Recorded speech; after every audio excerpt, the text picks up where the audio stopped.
Hello everyone, first time మన channel చూస్తుంటే subscribe చేసుకోవడం మర్చిపోవద్దు. వీడియోలోకి వెళ్ళినట్లయితే రామరాజు ఇంట్లో అందరూ కూర్చొని సరదాగా మాట్లాడుకుంటూ ఉంటారు. ఇంతలోనే రామరాజు ఇంటికి వచ్చి వేదవతి దగ్గరికి వెళ్ళి, బుజ్జమ్మ, మొన్న ఒకేసారి 2 జంటల కార్యం జరిపించకూడదని నర్మదా సాగర్ల శాంతి ముహూర్తాన్ని వాయిదా వేశాం కదా.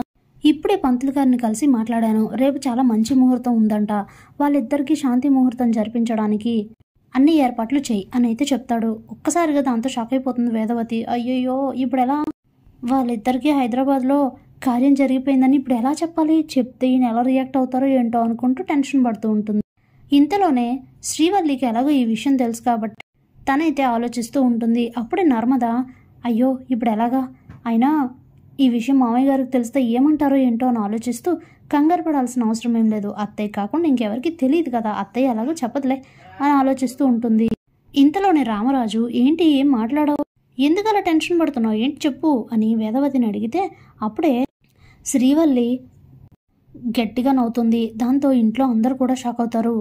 వెంటనే రామరాజు వేదవతి కూడా డైనింగ్ టేబుల్ దగ్గర నుంచి హాల్లోకి వస్తారు. ఏంటమ్మా ఎందుకు అలా నవ్వుతున్నావని రామరాజు అడిగితే, అయ్యో మామయ్య, మీరు అడిగిన ప్రశ్నకి అత్తయ్య ఎలా సమాధానం చెప్తారు, సరే అని తను ఎలా చెప్పగలరు అని అంటే, అదేంటమ్మా ఏమైంది అని రామరాజు అడిగితే, అదేంటంటే మామయ్య గారు, మొన్న సాగర్ మరిది గారు నర్మద ఇద్దరు హైదరాబాద్ వెళ్ళారు కదా, అప్పుడు వాళ్ళకి కార్యం జరిగిపోయిందంట అని చెప్తుంది.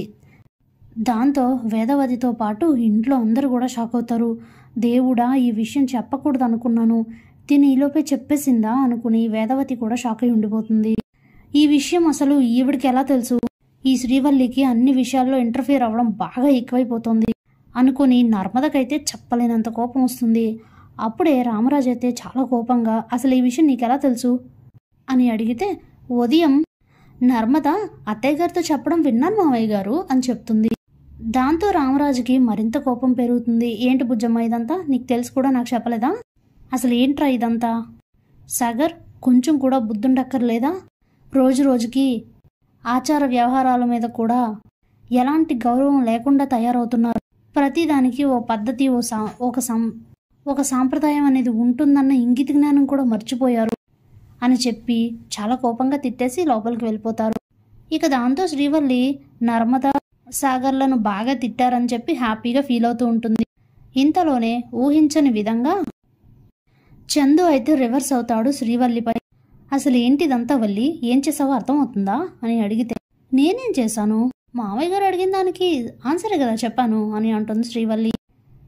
అయితే మాత్రం అమ్మ చెప్పకూడదనే కదా ఆగింది, చెప్తే వాళ్ళని తిడతారు కోప్పడతారనే కదా ఆగింది, నువ్వెందుకు అలా చెప్పేశావు?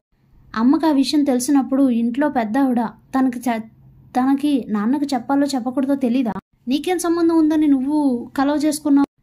ఇది వాళ్ళ భార్యాభర్తలిద్దరికీ సంబంధించిన విషయం, నువ్వెవరు మధ్యలో జోక్యం చేసుకోవడానికి? కొంచెం కూడా బుద్ధుండక్కర్లేదా అని అడిగితే, అదేంటి బావ, నువ్వు కూడా నా మీదే కోప్పడుతున్నావు అని అడుగుతుంది శ్రీవల్లి.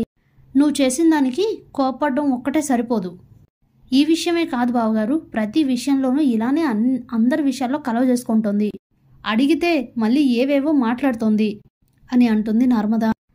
అప్పుడే వేదవతి, నర్మదా నువ్వు ఆగమ్మా అని చెప్పి, శ్రీవల్లి రోజు రోజుకి నీకు బాగా అనవసరమైన విషయాల్లో కలవ చేసుకోవడం చాలా ఎక్కువైపోతుంది, సరేలే అని చెప్పి ఊరుకుంటూ ఓపిక పడుతూ వస్తుంటే ఏంటి ఇదంతా అని చెప్పి తిట్టేసి ఇక అక్కడి నుంచి రామరాజు దగ్గరికి అయితే వెళ్తుంది.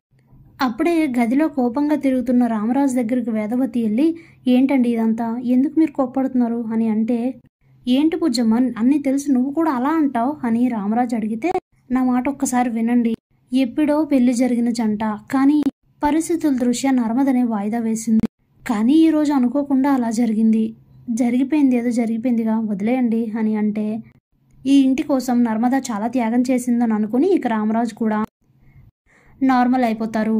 ఇంతలోనే శ్రీవల్లి, ఏంటి బావా నువ్వు కూడా నన్నే అంటావా అని అంటే, అనరా మరి, అనవసరంగా ఎందుకు అలా చేసావు, నాన్నకి సాగర్ మీద ఉన్న కోపం మరింత పెరుగుతుంది కదా, బుద్ధి లేకపోతే సరి అని చెప్పి తిట్టేసి అక్కడి నుంచి వెళ్ళిపోతాడు. అప్పుడే శ్రీవల్లి తన మనసులో, ఏంటి ఇప్పటిదాకా నాకు మా ఆయనే సపోర్ట్ అనుకున్నాను, కానీ ఈరోజు తను కూడా రివర్స్ అయ్యారు, తప్పు నాదేనా, కొంచెం జాగ్రత్తగా చూసుకుని ప్లాన్ చేసి ఆయన లేనప్పుడే వీళ్ళందరినీ మామయ్య ముందు బ్లేమ్ చేసి ఈ ఇంటిని విడదీయాలి, అది కదా నా టార్గెట్, ఇప్పుడు ఏంటి నర్మదా ప్రేమలు అనుకున్నది సాధించినట్లేనా? అంటే నేను అలిగి పుట్టింటికి వెళ్ళిపోతే అప్పుడు వీళ్ళు హ్యాపీనా? అలా ఎప్పటికీ జరగదు అని అనుకుని అక్కడి నుంచి అయితే వెళ్ళిపోతుంది శ్రీవల్లి. Thanks for watching.